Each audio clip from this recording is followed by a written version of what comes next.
కోల్కతా ప్రయాణము బయలుదేరి క్షేమంగా చేరుకున్నాను రాత్రి 2 గంటలకు, మధ్యరాత్రి. అయితే చాలా ఎండగా ఉంది.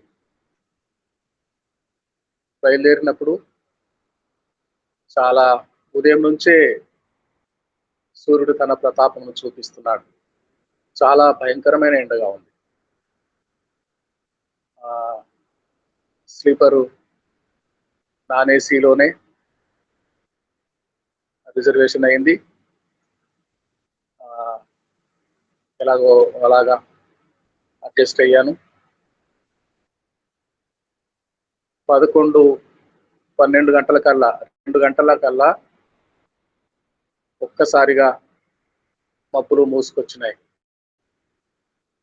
ఎంత నల్ల మబ్బులు, వర్షము పడే సూచనలు. ప్రయాణం అంతటిలోనూ నాన్ ఏసీ అయినప్పటికీ ట్రైన్ అంతా ఏసీ చల్లగా మారిపోయింది. ఏసీ పెట్టినట్టే చల్లగా మారిపోయింది. ప్రయాణం అంతట్లో 20 గంటలు దాదాపు మంచి వాతావరణము దేవుడిచ్చాడు. దేవునికి స్తోత్రం కలుగును గాక. అయితే రాత్రి 10 గంటలకి ప్రచండ వర్షము కోల్కతా పట్టణంలో కురిసింది. ప్రచండ వర్షము, బీభత్సము.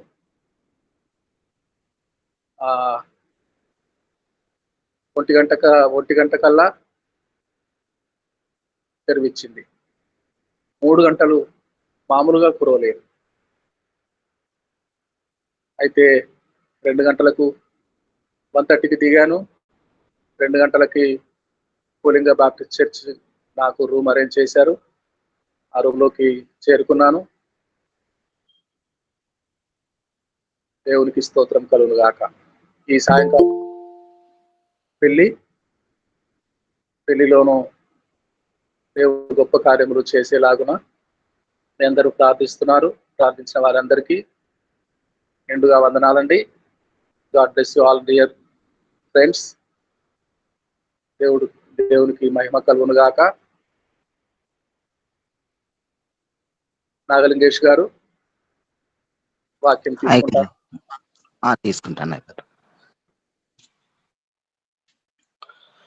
మంచిది, ప్రార్థించుకుందాం. పరిశుద్ధుడా, ప్రేమయుడా, దయగల తండ్రి, నాయన నామనకు వందనాలు.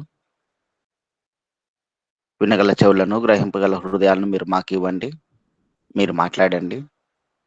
మా అడుగులను పరలోక రాజ్యం వైపు స్థిరపరచండి. మీరు మహిమ పొందుకొనండి. మీరే మాట్లాడమని సహాయం దయచేయమని యేసుక్రీస్తు పరిశుద్ధ నామమున అడిగి పొందుకున్నాం మా తండ్రి, ఆమేన్. నాకు ఈ అవకాశాన్ని ఇచ్చినటువంటి ధనరాజ్ పాస్టర్ గారికి, సహకరించినటువంటి దేవరాజ్ అన్న గారికి క్రీస్తునామమున వందనాలు తెలియజేస్తా ఉన్నాను. అలాగనే ప్రియమైన దేవుని యందు పెద్దలారా, మీ అందరికీ వందనాలు. వాక్య ధ్యానంలోకి వెళ్దాం.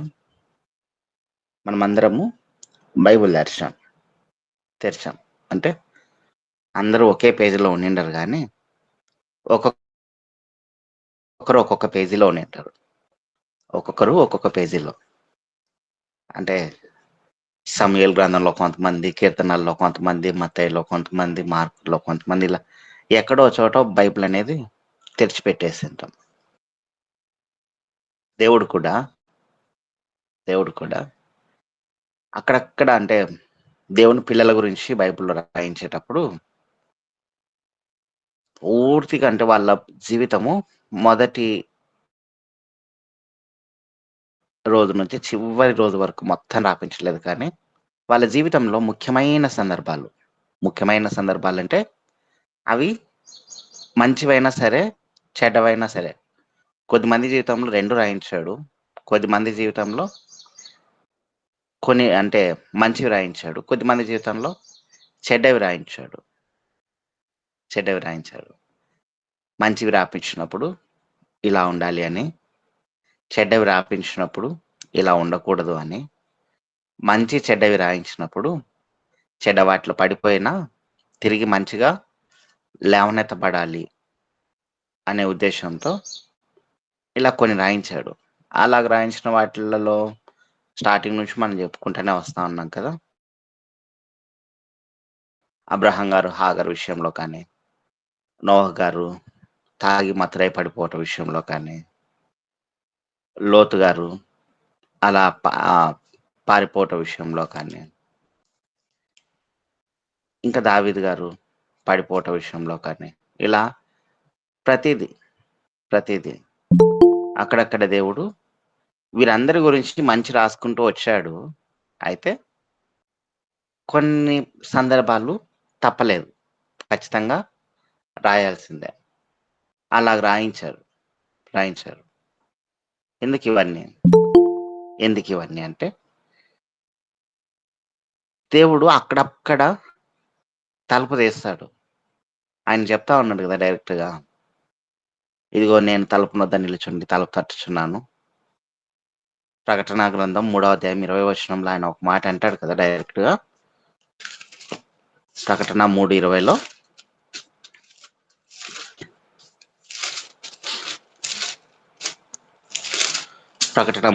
ఏమంటాడంటే, ఇదిగో నేను తలుపు వద్ద నిలుచుండి తట్టుచున్నాను.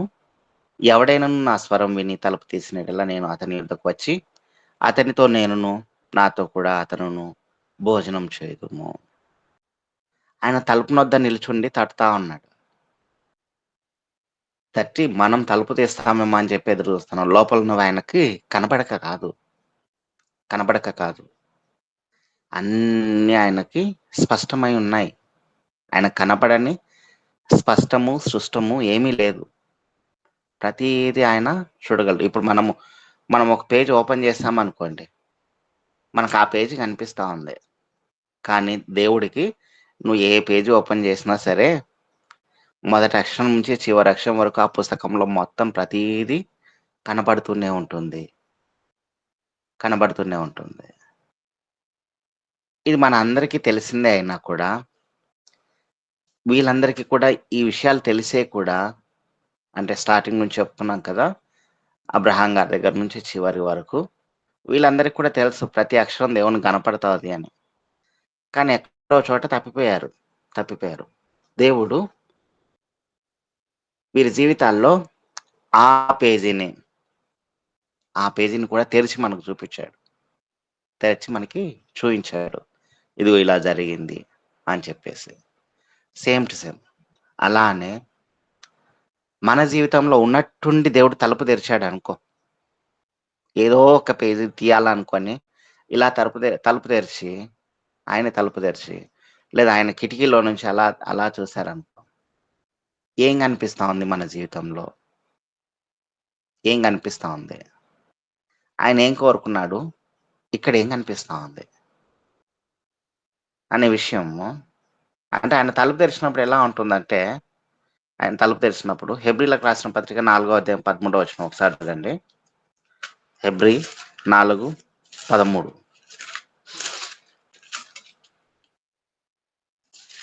హెబ్రీ 4:13లో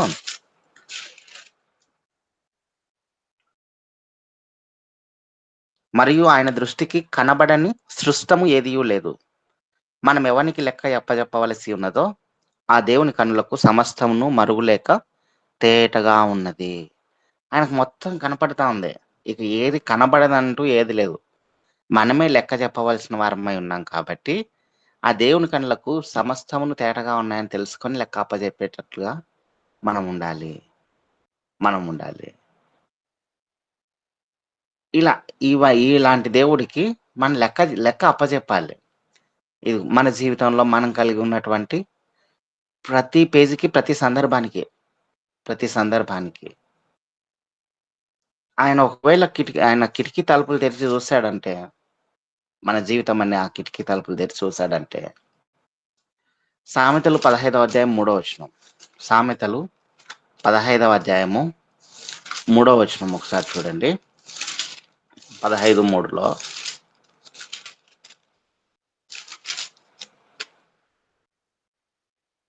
యెహోవా కన్నులు ప్రతి స్థలము మీద నుండును, చెడ్డవారిని మంచివారిని అవి చూచుచుండును. చెడ్డవారిని మంచివారిని అవి చూచుండును. యెహోవా కనులు ప్రతి స్థలం మీద ఉంటాయి.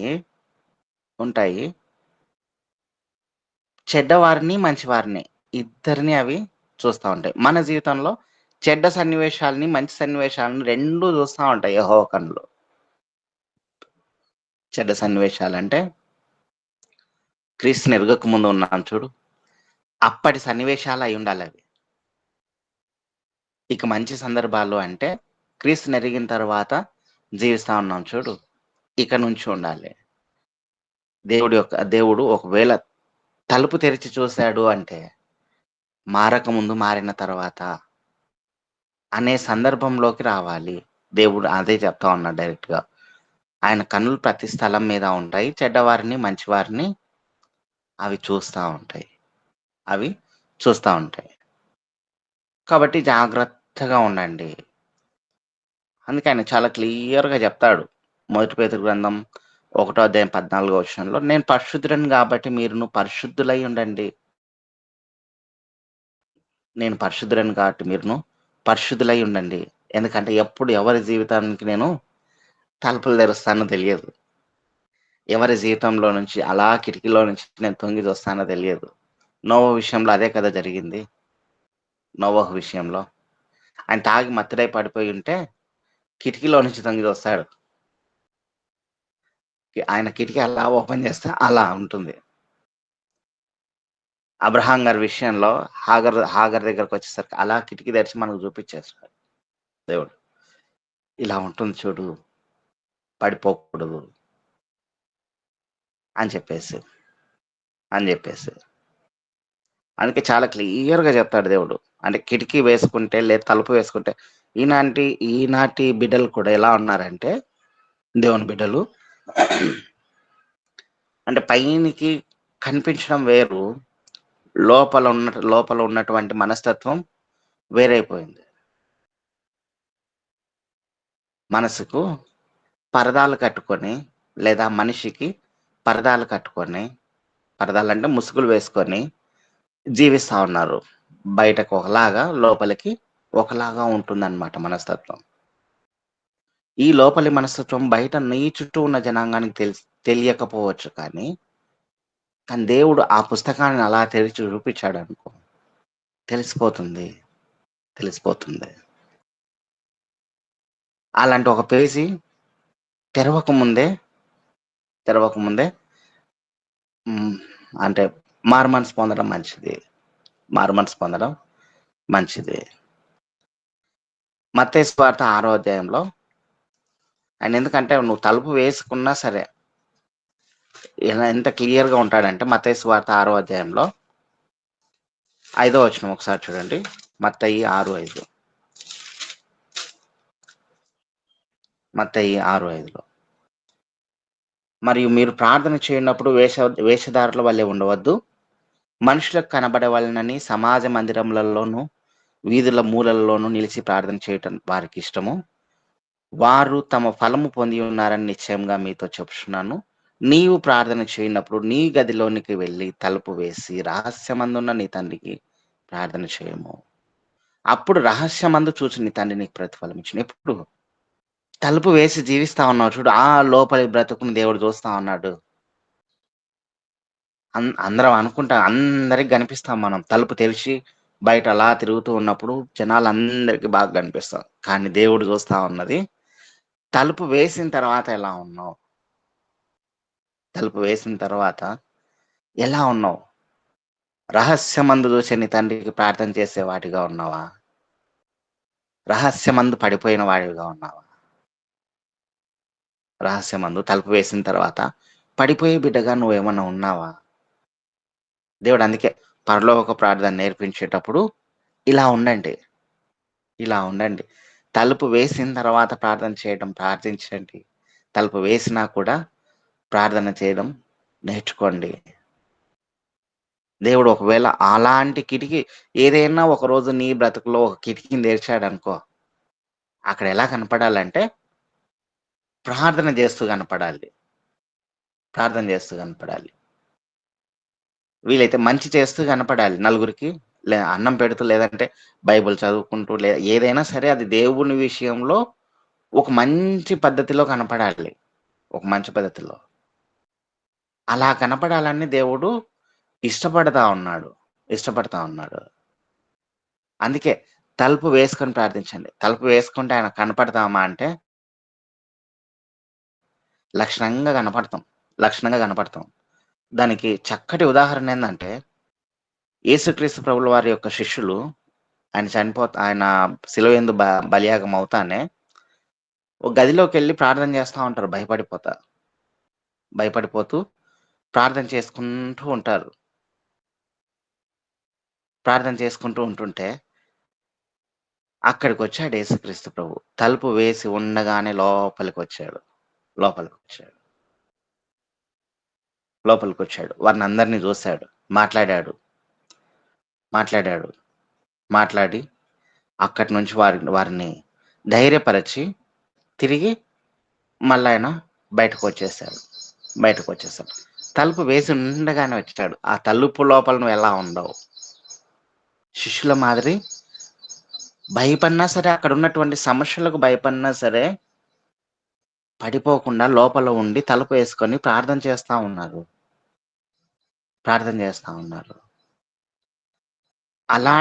అలాంటి కిటికీ తెరిస్తే బాగుంటుంది.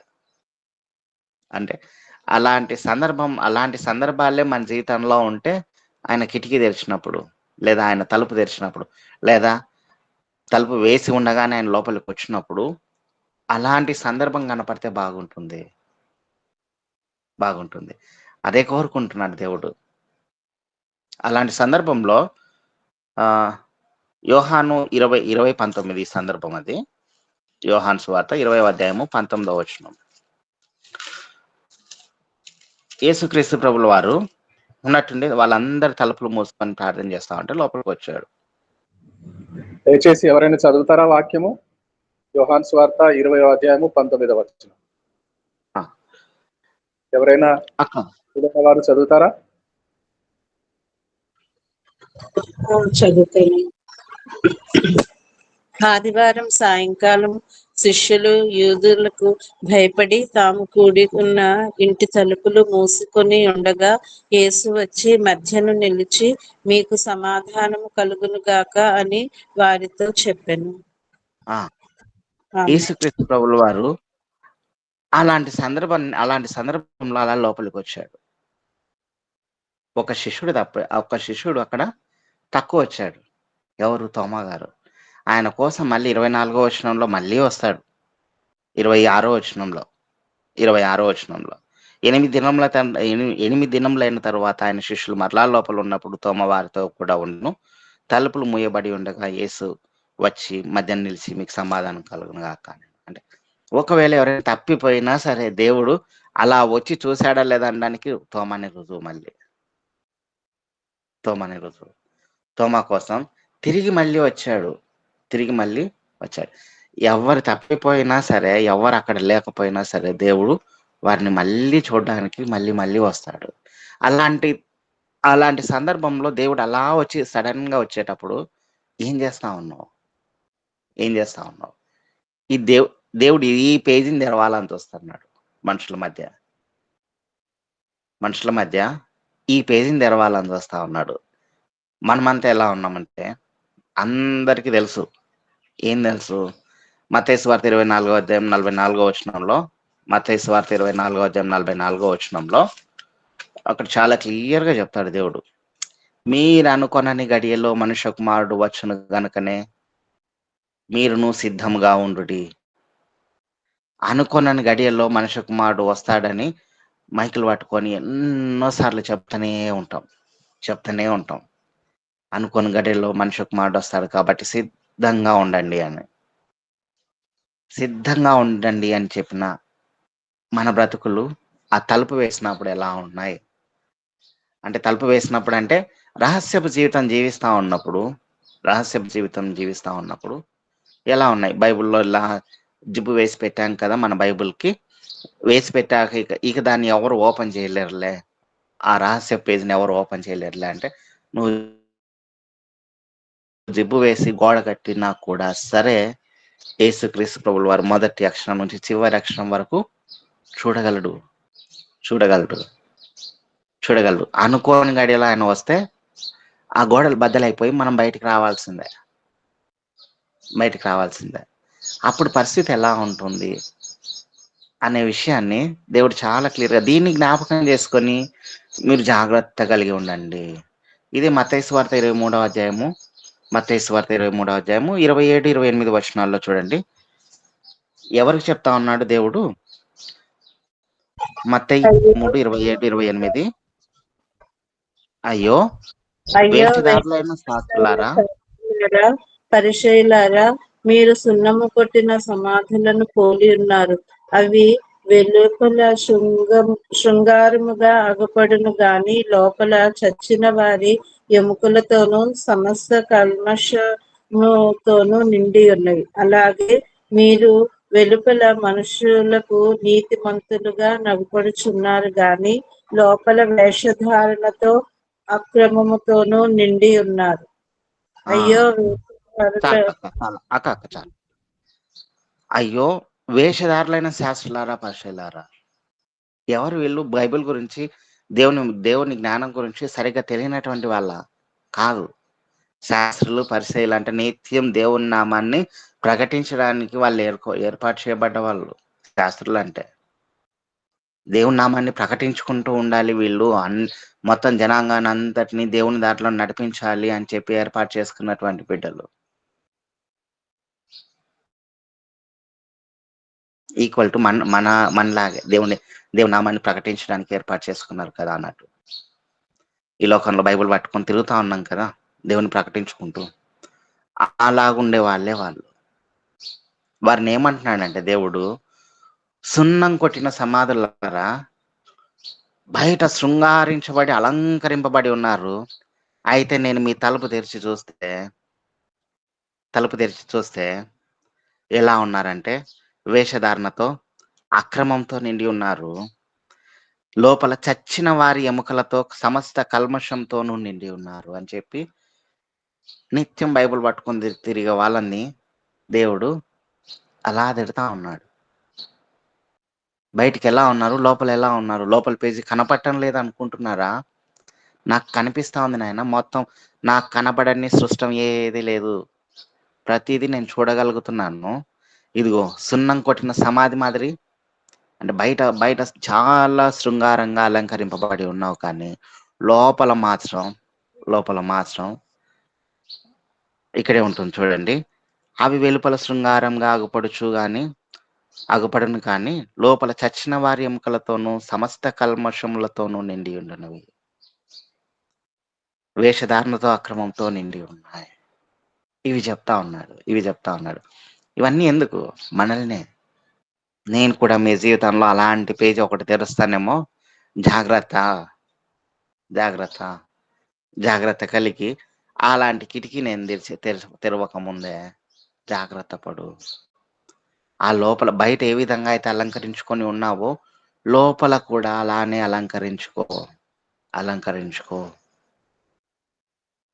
లోపల కూడా అలాంటి ప్రార్థనా జీవితమే కలిగి ఉండు. ఎందుకంటే ఎవరి జీవితం వారికి చాలా సుస్పష్టంగా తెలుసు. ఏ సందర్భంలో ఎలా ఉంటున్నాం, ఏ సందర్భంలో జాగ్రత్త కలిగి జీవిస్తూ ఉన్నాం, ఏ సందర్భంలో తప్పిపోవడానికి ఛాన్సెస్ ఇస్తూ ఉంటాం అనేది చాలా క్లియర్గా ఎవరి జీవితం గురించి వారికి తెలుసు. ఇలాగ తెలిసి కూడా అంటే ఒక రాజుగా ఉండి శాసనాలను ఏర్పాటు చేసే టైంలో కూడా తప్పిపోయినటువంటి వారు బైబిల్లో ఉన్నారు. ఎవరు తప్పిపోయారు అంటే 2వ సమూయేలు గ్రంథం 11వ అధ్యాయం 2వ వచనం. ఆయన ఉండడానికి మొత్తం రాజ్యానికి అంతా ఇదిగో ఈ శాసనం చేసి పెట్టాను, దీని ప్రకారం జీవించండి అని చెప్పేయచ్చు. 2వ సమూయేలు గ్రంథం 11వ అధ్యాయం 2వ వచనం.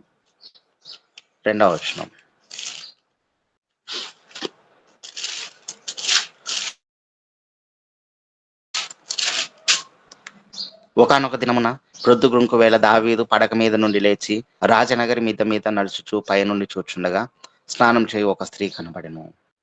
దావీదు గారి జీవితంలో, దావీదు గారు అంటే రాజైన దావీదు గారి జీవితంలో శాసనములు చేసే స్థాయిలో ఉండి, ఒక రాజ్యాన్ని నడిపించే స్థాయిలో ఉండి, అంత స్థాయి మనకు లేదు కదన్నా అంటే, ఒక కుటుంబ పెద్దగా మనం ఉండి, ఒక సంఘ కాపరిగా మనం ఉండి, ఈ స్థాయిలో అయితే ఉన్నాం కదా. కుటుంబ పెద్దగానో, మన నలుగురిని మనం నడిపించే రీతిలోనో ఉన్నాం కదా. రాజైన దావీదు గారు కూడా రాజ్యాన్ని నడిపించే స్థాయిలో ఉండి, ఒక శాసనాన్ని నడిపించే ఏర్పాటు చేయగలిగిన స్థానంలో ఉండి, ఒకానొక రోజు అలా దేవుడు తలుపు తెరిచి చూస్తానే ఈ స్థాయిలో కనపడ్డాడు. ఈ స్థాయిలో కనపడ్డాడు. మనం జాగ్రత్త కలిగి ఏదో ఒక టైంలో దేవుడు అలా తలుపు తెరిచాడంటే ఇలా ఉంటుంది కదా పరిస్థితి అనేది. రాజు శాసనాన్ని ఏర్పాటు చేశాడు. అలాంటి శాసనాన్ని సైతం దానియేలు గ్రంథం 6వ అధ్యాయం 10వ వచనం ఒకసారి చూడండి. దానియేలు గ్రంథం 6వ అధ్యాయము 10వ వచనం. రాజు శాసనాలను ఏర్పాటు చేసి పెట్టాడని తెలుసు. 6వ అధ్యాయం 10వ వచనంలో, ఇట్టి శాసనము సంతకము చేయబడెనని దానియేలు తెలిసి కొనినను. ఒక శాసనం చేయబడింది. ఆ శాసనం చేయబడిందని చెప్పేసి దానియేలుకు తెలిసినా కూడా తెలుసుకొనినను. అతడు తన ఇంటికి వెళ్ళి యథాప్రకారముగా అనుదినము 3 మారు మోకాళ్ళుని తన ఇంటి పైగది కిటికీలు యెరూషలేము తట్టునకు తెరవబడి ఉండగా తన దేవునికి ప్రార్థన చేయుచు ఆయనను స్తుతించుచూ వచ్చెను. తన ఇంటి కిటికీలు అలా తెరవబడి ఉండగా యెరూషలేం వైపు అలా మోకాళ్ళుని ప్రార్థన చేశాడు. ఈ కిటికీ తెరవాలి దేవుడు. ఎట్టి శాసనాలు ఉన్నా సరే తప్పిపోవడానికి. ఆఖరికి రాజే శద్రకు మెషకు అబేద్నెగోలు కూడా అదే చేశారు. వారి జీవితంలో దేవుడు అలా కిటికీలు తెరిస్తే చచ్చిపోతామన్నారు డైరెక్ట్‌గా. చచ్చిపోతాము. వారికి కూడా రాజుగారి యొక్క శాసనం తెలుసు పూర్తిగా. చచ్చిపోతాము కానీ నా దేవుని కాక ఇంకెవరికి నమస్కరించలేమన్నారు. ఇక్కడ దానియేలు గారు కూడా అదే. దానియేలు గారు కూడా ఇట్టి శాసనం చేయబడిందని తెలిసినా సరే తాను అనుదినం తప్పక సేవిస్తున్నటువంటి దేవుణ్ణి ప్రార్థించడానికి అలా వెళ్ళి కిటికీలు తెరిచి దేవుణ్ణి ప్రార్థించడం మొదలుపెట్టాడు. ఈ కిటికీ తెరవాలి దేవుడు మన జీవితంలో. ఎప్పుడు తెరిచినా సరే ఇలాంటి సన్నివేశం కనపడాలి. అంటే ఎల్లవేళ నిరంతరం ప్రార్థన చేస్తూనే కాదు కానీ ఇలా మంచిగా బ్రతకడం నేర్చుకోవాలి. దేవుని యందు భయభక్తులు కలిగి బ్రతకడం నేర్చుకోవాలి అని చెప్తా ఉన్నా. ఇట్టి శాసనం చేయబడినా సరే, అధికారం పూర్తిగా ఇచ్చినా సరే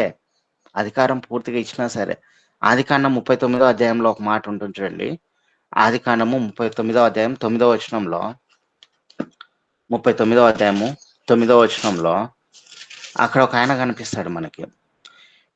నీవు అతని భార్యవైనందున నిన్ను తప్ప మరిదేనిని నాకు అప్పగింపకై ఉండలేదు. కాబట్టి నేనెట్లు ఇంత ఘోరమైన దుష్కార్యమును చేసి దేవునికి విరోధంగా పాపం కట్టుకుందునని తన యజమానుని భార్యతో నేను యోసేపు గారు. ఆయన జీవితంలో ఒక పేజీ దేవుడు తెరిచి, ఒక కిటికీ మనకు తెరిచి చూపిస్తా ఉన్నాడు. ఇట్టి పాపం చేసి నా దేవుని దృష్టికి నేను ఎంత ఘోరమైన వాడిని అయిపోతాను అని చెప్పేసి తప్పుకున్న సన్నివేశం మనకు చూపిస్తా ఉన్నాడు. అంటే ఈ పేజ్ మనకు చూపిస్తా ఉన్నాడు. శాసనములు చేయబడి ఉన్నా సరే తప్పు చేయకుండా ఉండడానికి ఎంత బలంగా కాపాడుకున్నారంటే వారి జీవితాన్ని అంత బలంగా కాపాడుకున్నారు.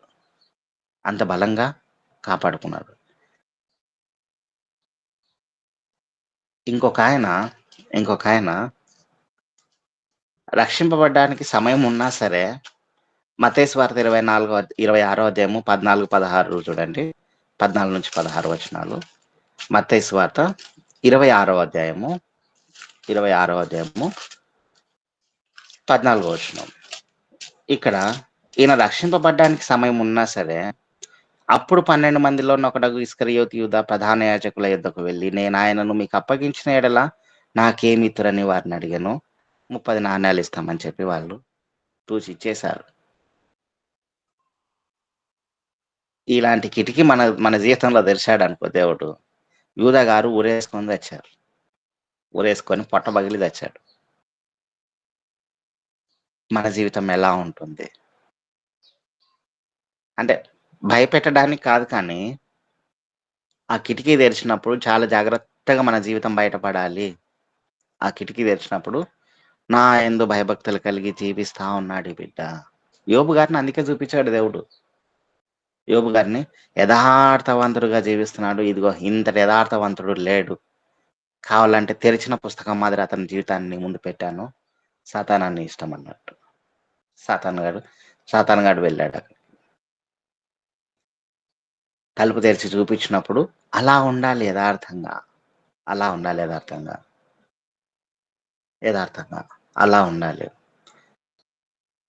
చాలా మంది ఇంకొక ఆమె ఉంది, మీకాలు 2 సమూయేలు గ్రంథం 6వ అధ్యాయం 16వ వచనంలో ఆమె తలుపు తెరిచి చూస్తే కిటికీలో నుంచి చూస్తుంది. దావీదు గారి జీవితంలో ఆ సమయంలో కిటికీ తెరిచినప్పుడు దేవుని యందు పరవశమై నాట్యం ఆడుతా ఉన్నాడు. ఈమె జీవితాన్ని కిటికీ తెరిచేసరికి అతన్ని చూసి ఈమె అసహించుకుంటా ఉంది. ఒకే సమయంలో ఇద్దరి పరిస్థితులు ఎలా ఉన్నాయి చూడండి. భార్యాభర్తలే. అంటే ఎంత జాగ్రత్తగా మనం ఉండాలి అంటే అంత జాగ్రత్తగా ఉంటే తప్ప దేవుడు మన జీవితంలో ఏదో ఒక పేజ్ తెరిచినప్పుడు చాలా అంటే పరిశుద్ధులంగా కనిపిస్తాం. దేవుని యొక్క ఉద్దేశం ఏంటంటే చివరి నిమిషంలో అయినా సరే మారు మనసు పొంది నా వైపు చూస్తాడు కదా అని ఎదురు చూస్తా ఉంటాడు. మనం ఎన్నో మార్లు చెప్పుకున్నాం కదా, శిలువ మీద మరణించినటువంటి రెండవ దొంగ లూకా సువార్త 23:43లో నేడు నీవు నాతో కూడా పరదేశంలో ఉండు అని చెప్పేశాడు కదా ఆయనతో. ఎందుకు రేపు ఆయన జీవితంలో ఆ పేజీని తెరిచాడు దేవుడు. మారు మనసు పొంది ఇక దేవుని వెతికాడు కదా, ఇది కావాలి. ఇక పాపం జోలికి వెళ్ళక ఆ పుస్తకాన్ని అలా తెరిచేసరికి ఆయన జీవితంలో అది కనపడింది. ఇది తెరిచి చూపించాలి దేవుడు మన జీవితంలో. ఇది తెరిచి చూపించాలి. ఎలా ఉన్నామంటే మన పరిస్థితులు ఎలా ఉన్నాయంటే అద్దం ముందుకు వెళ్తాం.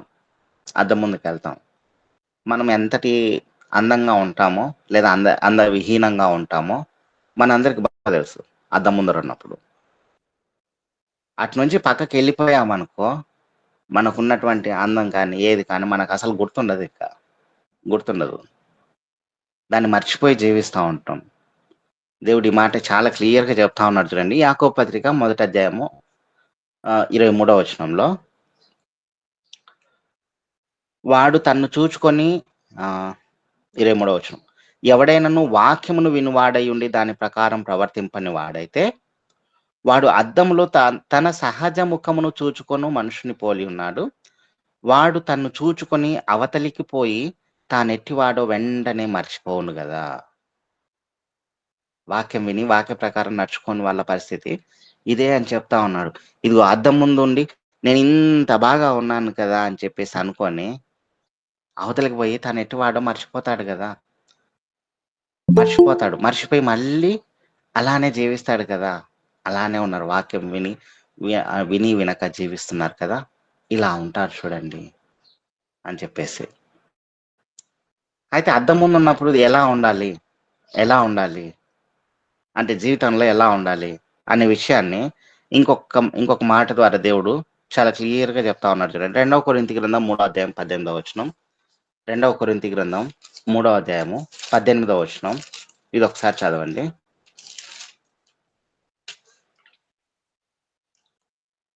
2వ కొరింథీ గ్రంథం 3వ అధ్యాయము 18వ వచనం.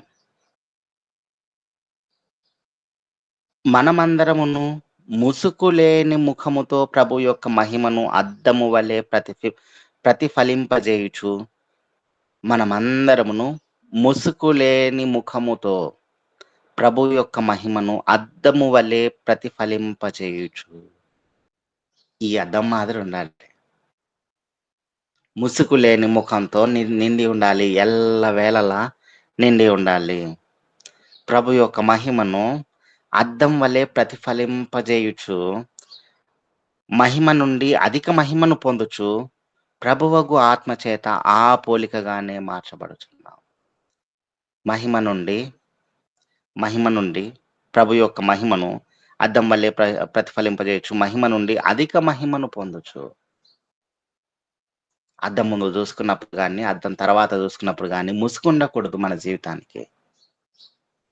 అప్పుడే ఆయన మహిమ నుండి మహామహిమకు, అంటే అధిక మహిమకు మనం చేరతాం. అధిక మహిమకు మనం చేరతాం. ఇక్కడ అద్దంలో చూసుకొని బయటకు వెళ్ళి మర్చిపోవడం కాదు, కానీ ఈ అద్దం ముందు కానీ అద్దం లేనప్పుడు కానీ ముసుగు వేసుకున్న జీవితం ఉండకూడదు. ముసుగు వేసుకున్న జీవితం ఉండకూడదు. అది మనుషులకు కనపడకపోవచ్చు, ముసుగు లోపల కూడా ఏముంది అనేది దేవునికి స్పష్టమై ఉంది. ఇంకొక సన్నివేశం చెప్తాను. మత్తయి సువార్త 6వ అధ్యాయము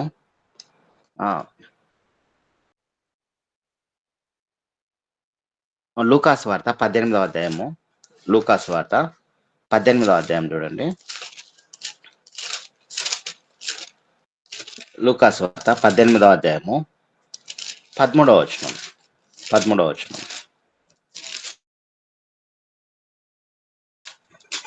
అయితే దూరముగా నిల్చుండి ఆకాశం వైపు కన్నులెత్తుటకైనను ధైర్యము చాలక రొమ్ము కొట్టుకొనుచు, దేవా పాపినైనా నన్ను కరుణించమని పలికెను.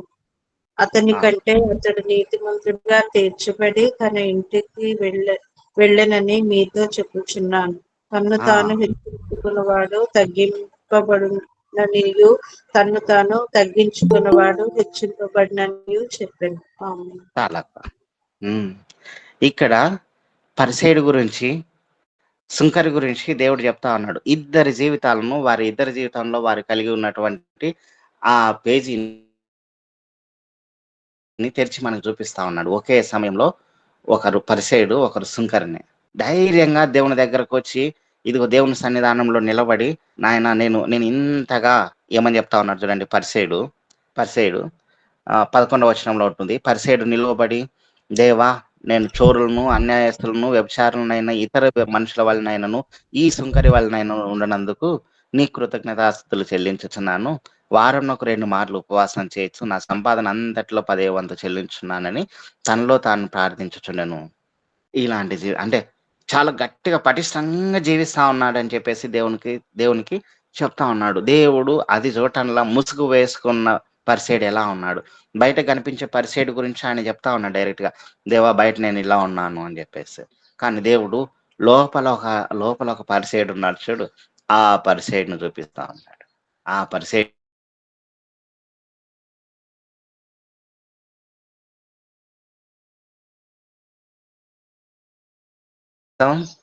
దేవుని మందిరంలోనికి కూడా అడుగు పెట్టడానికి ధైర్యం చాలట్లా. ఆకాశం వైపు కళ్ళెత్తి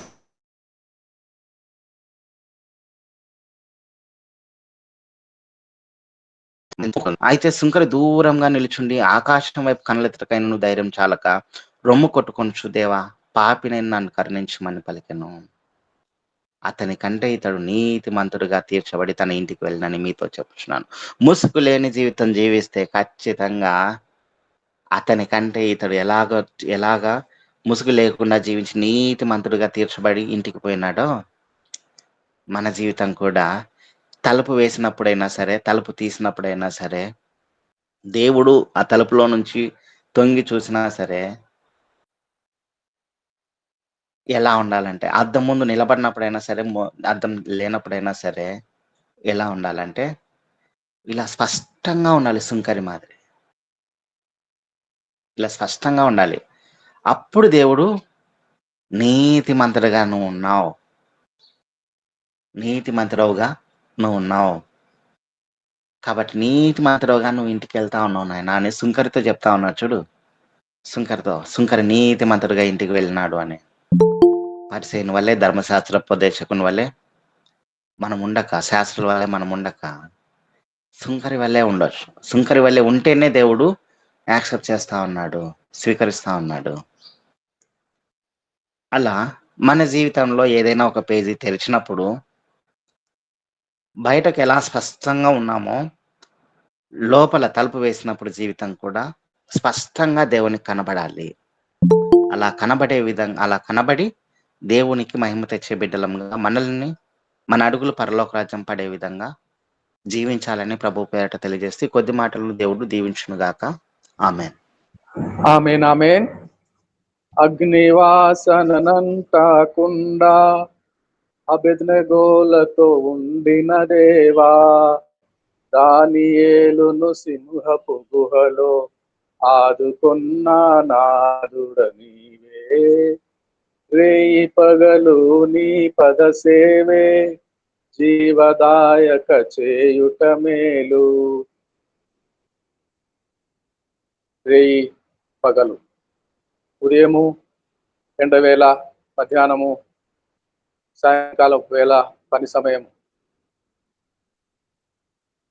ఎల్ల వేళల దేవుడు అనుకోని గడియలో వస్తానంటున్నాడు.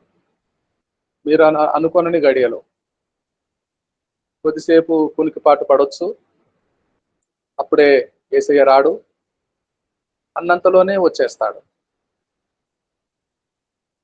యేసయ్య ఇదిగో తలుపునొద్ద తట్టుచూ ఉన్నాడు. మన జీవితాలన్నీ ఏ పేజీ, ఏ తలుపు కిటికీ తెరిచినా సుంకరి వలె, యోబు వలె యథార్థత, లోపలికి బయటికి తెల్ల కాగితం వలె దేవునికి స్పష్టముగా కనపడినట్లు ఉందామా? లేదంటే శాస్త్రులు, పరిసయ్యులు సున్నము కొట్టిన సమాధులు వారి వలె ఉండకూడదని, శాస్త్రులు పరిసయ్యుల వలె ఉండకూడదని, సుంకరుని పోలిన యథార్థత లోపల ఉన్న ప్రకారమే బయటికి ఉన్నది జీవితం. యోబు యథార్థపరుడు, భక్తిపరుడు, నీతిమంతుడు. యోబును పోలి ఉన్నామండి ప్రియులారా. చాలా చక్కని వాక్యము తెచ్చిన నాగలింగేష్ గారికి హృదయపూర్వకమైన వందనాలు, దీవెనలు. కోల్కతా పట్టణంలో ఉన్నాను. మధ్యరాత్రి 2 గంటలు అయింది, చేరుకున్నాను. ప్రయాణం అంతా క్షేమముగా దేవుడు కాపాడి, రాత్రి 10 గంటల నుండే వర్షము 3 గంటల పాటు వర్షం కురిసింది. మొదటి వర్షమే నగరాన్ని తడిపి వేసింది.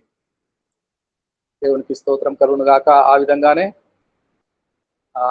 వివాహం కూడా, ఈరోజు సాయంకాలం జరుగు వివాహం కూడా దేవుడు గొప్ప కార్యము చేయలాగున మనందరం ప్రార్థన చేద్దాము. మనోరంజనమ్మ గారు, గ్రేస్ మనోరంజనమ్మ గారు మధ్యాహ్నము ఫోన్ చేసి ట్రైన్లో కుశలం అడిగారు. ట్రైన్లో ఉన్నాను. గ్రేస్ మనోరంజనమ్మ గారు ఫోన్ చేశారు. దీన్ని బట్టి ఎంత కన్సర్న్, దేవుని సేవకుని కదలికలు, దేవుని సేవకుని ప్రయాణములు ఎంత కన్సర్న్తో ఆలోచిస్తున్నారో చాలా సంతోషం అనిపించింది. జాన్సన్ గారు చిన్న ప్రార్థన చేస్తారా? ముగింపు ప్రార్థన.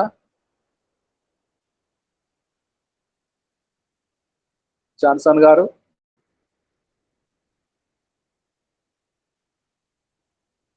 గ్రేస్ మనోరంజనమ్మ గారు చిన్న ప్రార్థన చేస్తారా?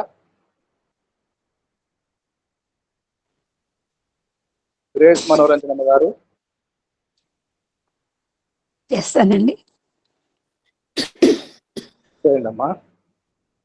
మహోన్నతుడా, మహాపరిషత్తుడా, సర్వోన్నతుడా, సర్వశక్తిమంతుడా, మమ్మల్ని అందరినీ సజీవుల లెక్కలో చేర్చి శ్రేష్టమైన ఉదయకాల సమయాన్ని మాకు అనుగ్రహించి మీ పరిశుద్ధ వాక్యం ద్వారా మమ్మల్ని అందరినీ సంధించి నా తండ్రి మా జీవితాలన్నీ కూడా తెరిచిన పుస్తకాల్లాగా ఉండటానికి మీరు ఇష్టపడుతున్నటువంటి విషయాన్ని మాకు మరి పాస్టర్ గారి ద్వారా తెలియచేసింటున్నారు, మాట్లాడింటున్నారు. నైనా వేలాది వేల స్తుతులు స్తోత్రాలు చెల్లిస్తుంటున్నాము. మా జీవితాల్లో డైరీలు కాకూడదునైనా తెరిచిన పుస్తకాలై ఎల్లప్పుడూ మీరు తొంగి చూసే తండ్రివై ఎల్లప్పుడూ మమ్మల్ని సరిదిద్దటానికి, మమ్మల్ని ఆజ్ఞాపించటానికి, ఆదేశించటానికి, మేము నడవలసిన మార్గం నిర్దేశించటానికి మీరు ఎల్లప్పుడూ మా తండ్రి సిద్ధపడి ఉంటుండగా, మా హస్తాలు పట్టుకొని ముందుకు నడిపిస్తుంటుండగా వేలాది వేల స్తుతులు స్తోత్రాలు చెల్లిస్తుంటున్నాం తండ్రి. అనేకుల ప్రయోజనార్థము మీ పరిశుద్ధ నామ సాక్ష్యం నిమిత్తము మా జీవితాలలో ముందుకు సాగుటకు మీ పరిశుద్ధ లేఖనాలను బట్టి అనుదినము హెచ్చరింపబడుతుంటుండవు తండ్రి. ఆ హెచ్చరికలన్నీ కూడా మా జీవితాలకు కాకుండా అనేకుల జీవితాలను వెలుగు నింపునట్లుగా ఉండటకు సహాయం చేయమని మీరు వాడుకుంటున్న మీ సేవకుల నిమిత్తం స్తుతులు స్తోత్రాలు చెల్లిస్తూ రాబో దినములలో ఆత్మలో వర్ధిల్లటానికి అనేక రీతులుగా మా తండ్రి మీరు మీ సేవకుల ద్వారా మాట్లాడమని బ్రతిమాలుకుంటూ ఈ కూడికను మీకు అప్పగించుంటుండగా మీరే ఆది అంతమైంది నడిపించిన గొప్ప దేవ స్తోత్రాలు చెల్లిస్తుంటున్నాం. మీ సేవకుడైన ధనరాజు గారికి క్షేమకరమైన ప్రయాణం అనుగ్రహించి, ఆరోగ్యం అనుగ్రహించి నా తండ్రి మరి అక్కడ జరగవలసిన కార్యక్రమములన్నింటిలో కూడా మీరు ప్రత్యేకమైన సాక్షిగా బిడ్డను నిలబెట్టుకొని మీ పరిశుద్ధాత్మ శక్తితో నింపి నా తండ్రి ఒక పుటగా తెరవబడిన పుటగా అక్కడ మా పరలోకపు తండ్రి ప్రత్యక్షపరచమని బ్రతిమాడి వేడుకుంటున్నాము. ఇక్కడ ఉన్నటువంటి మరి ధనరాజు గారి కుటుంబాన్ని కూడా మీరు రక్షణ ప్రాకారంగా ఉండి కాచి కాపాడమని వేడుకుంటున్నాము. సర్వశక్తిగా మరి మీట్లో చేరిన బిడ్డలందరినీ కూడా వారి కుటుంబాలన్నింటినీ కూడా మీ పరిశుద్ధ హస్తాలకు అప్పగిస్తూ ప్రార్థిస్తున్నాము. మా సమస్తము మీరే ముందు నడిపించవలసి ఉంటుండగా నా తండ్రి మమ్మల్ని అందరినీ మీ పరిశుద్ధ హస్తాలకు అప్పగించుకుంటూ తిరిగి మీ పరిశుద్ధ సహవాసంలో మేము పాల్గొన్నంత వరకు మీ కాపుదల, మీ భద్రత మాకు సంపూర్ణంగా అనుగ్రహించమని, మీ ఆత్మ నింపుదల నడుపుదల మాకు అందరికీ అనుగ్రహించమని గొప్ప దేవ పరలోకపు తండ్రి ఎప్పుడు మా తండ్రి మా హృదయాంతరంగములోకి మీరు తొంగి చూసినా కూడా నా తండ్రి అది పరిశుద్ధంగా పవిత్రంగా మా తండ్రి మీకు ఆలయంగా ఉండటానికి కృప చూపి సహాయం చేయమని వేడుకుంటూ మమ్మల్ని మేము ఎల్లప్పుడూ పరీక్షించుకోవటానికి చాలినంత కృప కుమ్మరించమని వేడుకుంటూ చేరి వచ్చిన బిడ్డలందరినీ వారి కుటుంబాలను మీ దయగల హస్తాలకు అప్పగిస్తూ సమస్త మహిమ గంత ప్రభావం మీకు ఆరోపిస్తూ ప్రభు అయిన యేసుక్రీస్తు పేరట ప్రార్థించి వేడుకుంటున్నాం తండ్రి. మెసేజ్ పెట్టారండి, హ్యాపీ జర్నీ అని. మీ ప్రయాణం శుభప్రదం కావాలని వాణిశ్రీ గారు కూడా మెసేజ్ పెట్టారు. వందనాలండి. నాగలింగేష్ గారు ఆశీర్వాదం విడుదల చేయండి.